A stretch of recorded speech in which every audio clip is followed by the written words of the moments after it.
Chapter 23 The 10 o'clock Appointment Sunday, September 16, 10 a.m.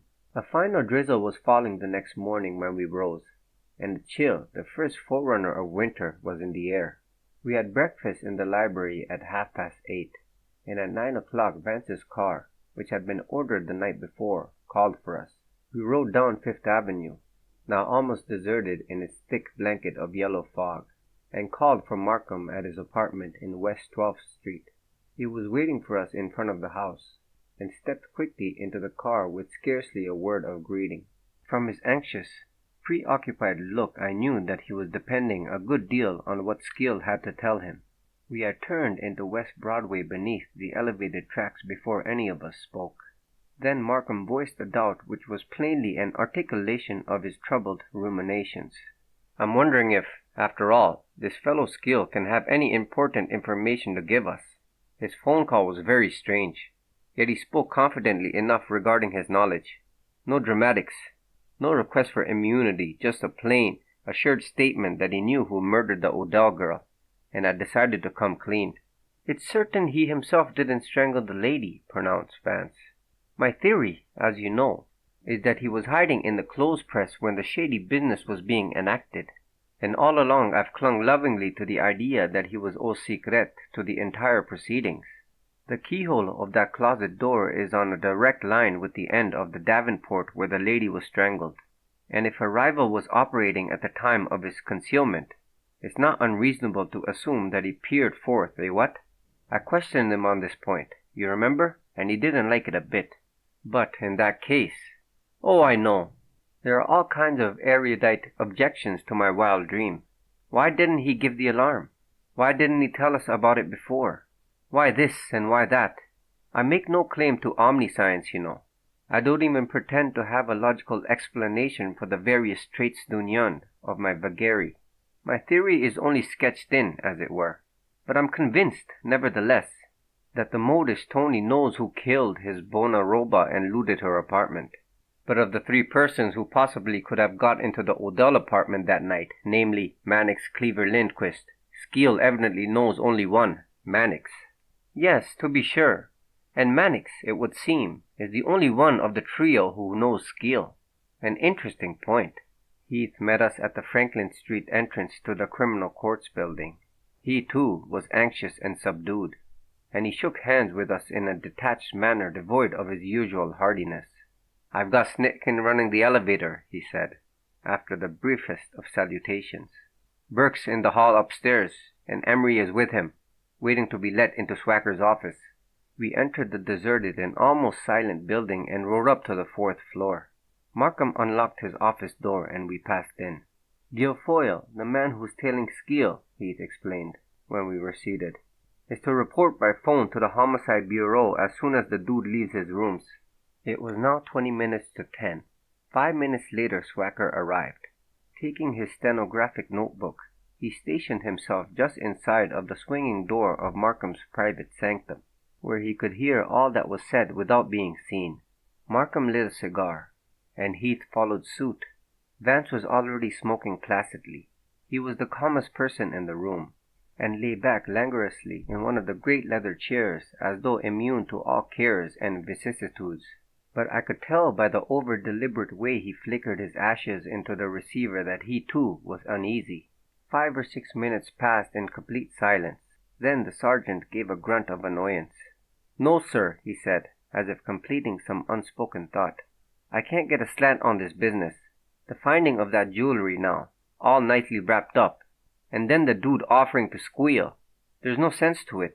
"It's trying, I know, Sergeant, but it's not altogether senseless." Vance was gazing lazily at the ceiling. "The chap who confiscated those baubles didn't have any use for them. He didn't want them, in fact. They worried him abominably." The point was too complex for Heath. The previous day's developments had shaken the foundation of all his arguments, and he lapsed again in brooding silence. At 10 o'clock he rose impatiently and, going to the hall door, looked out. Returning, he compared his watch with the office clock and began pacing restlessly. Markham was attempting to sort some papers on his desk, but presently he pushed them aside with an impatient gesture. "He ought to be coming along now," he remarked, with an effort at cheerfulness. "He'll come," growled Heath. "Or he'll get a free ride." And he continued his pacing. A few minutes later he turned abruptly and went into the hall. We could hear him calling to Snitkin down the elevator shaft. But when he came back into the office his expression told us that as yet there was no news of Skeel. "I'll call up the bureau," he decided, "and see what Guilfoyle had to report. At least we'll know then when the dude left his house." But when the sergeant had been connected with police headquarters, he was informed that Guilfoyle had as yet made no report. "That's damn funny," he commented, hanging up the receiver. It was now 20 minutes past 10. Markham was growing restive. The tenacity with which the Canary murder case had resisted all his efforts toward a solution had filled him with discouragement, and he had hoped, almost desperately, that this morning's interview with Skeel would clear up the mystery, or at least supply him with information on which definite action could be taken. Now, with Skeel late for this all-important appointment, the strain was becoming tense. He pushed back his chair nervously and, going to the window, gazed out into the dark haze of fine rain. When he returned to his desk his face was set. "I'll give our friend until 10:30, he said grimly. "If he isn't here then, Sergeant, you'd better call up the local station house and have them send patrol wagon for him." Vance lolled in his chair with half-closed eyes, but I noticed that, though he still held his cigarette, he was not smoking. His forehead was puckered by a frown, and he was very quiet. I knew that some unusual problem was occupying him. His lethargy had in it a quality of intentness and concentration. As I watched him suddenly sat up straight, his eyes open and alert. He tossed his dead cigarette into the receiver with a jerky movement that attested to some inner excitation. "Oh, my word!" he exclaimed. "It really can't be, you know. And yet," his face darkened, "and yet, by Jove, that's it! What an ass I've been! What an unutterable ass! Oh!" He sprang to his feet, then stood looking down at the floor like a man dazed, afraid of his own thoughts. "Markham, I don't like it. I don't like it at all." He spoke almost as if he were frightened. "I tell you, there's something terrible going on, something uncanny. The thought of it makes my flesh creep. I must be getting old and sentimental," he added, with an effort at lightness, but the look in his eyes belied his tone. "Why didn't I see this thing yesterday? But I let it go on." We were all staring at him in amazement. I had never seen him affected in this way before, and the fact that he was habitually so cynical and aloof, so adamant to emotion and impervious to outside influences, gave his words and actions an impelling and impressive quality. After a moment he shook himself slightly, as if to throw off the pall of horror that had descended upon him, and, stepping to Markham's desk, he leaned over, resting on both hands. "Don't you see?" he asked. "Skeel's not coming. No use to wait, no use of our having come here in the first place. We have to go to him. He's waiting for us. Come, get your hat." Markham had risen, and Vance took him firmly by the arm. "You needn't argue," he persisted. "You'll have to go to him sooner or later. You might as well go now, don't you know? My word, what a situation!" He had led Markham, astonished and but mildly protesting, in the middle of the room, and he now beckoned to Heath with his free hand. "You too, Sergeant. Sorry you had all this trouble. My fault. I should have foreseen this thing. A devilish shame. But my mind was on Monets all yesterday afternoon. You know where Skeel lives?" Heath nodded mechanically. He had fallen under the spell of Vance's strange and dynamic importunities. "Then don't wait, and Sergeant, you'd better bring Burke and Snitkin along. Nobody'll be needed here any more today."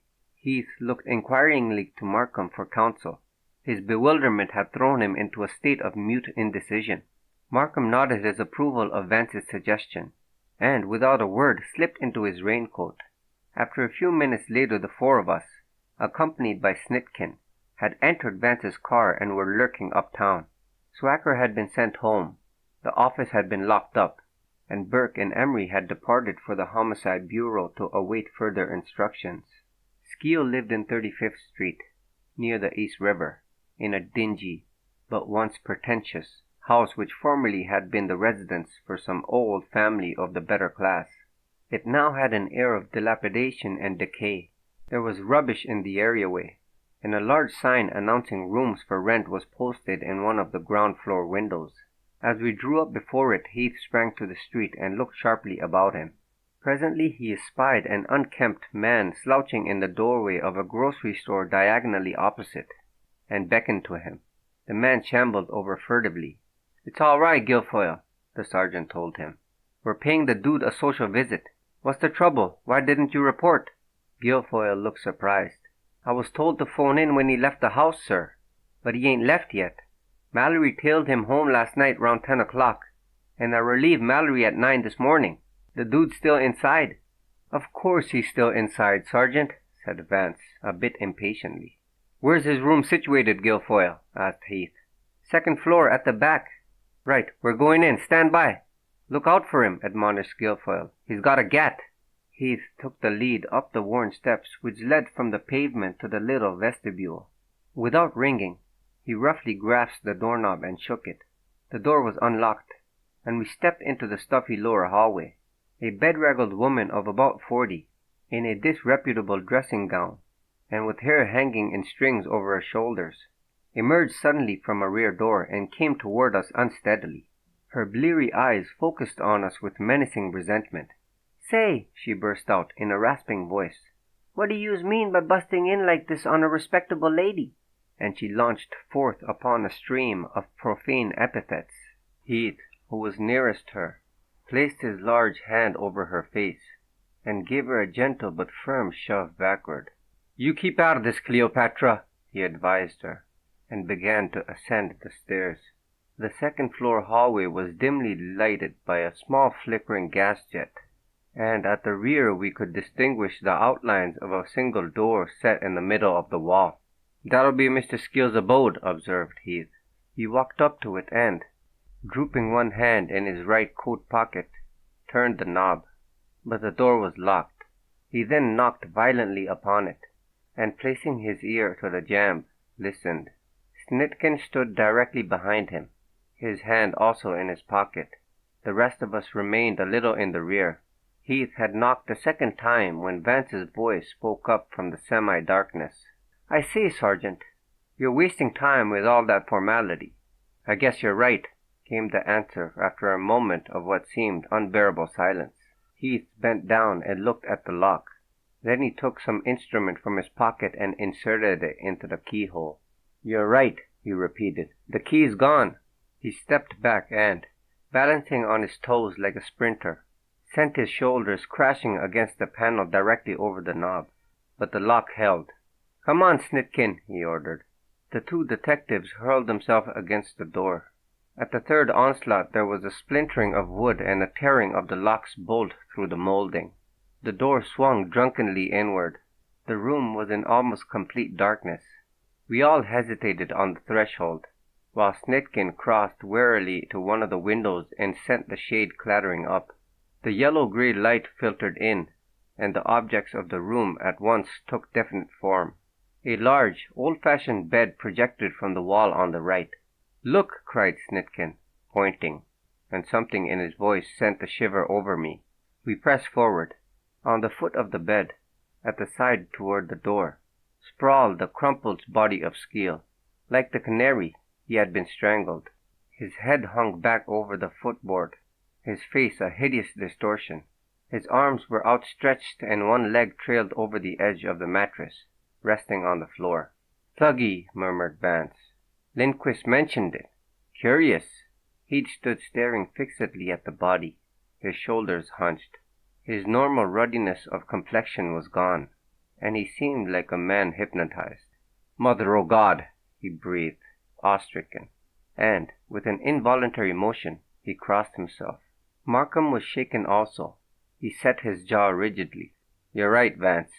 His voice was strained and unnatural. "Something sinister and terrible has been going on here. There's a fiend loose in this town, a werewolf."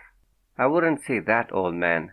Vance regarded the murdered Skeel critically. "No, I wouldn't say that. Not a werewolf. Just a desperate human being. A man of extremes, perhaps, but quite rational and logical. Oh, how deuced logical.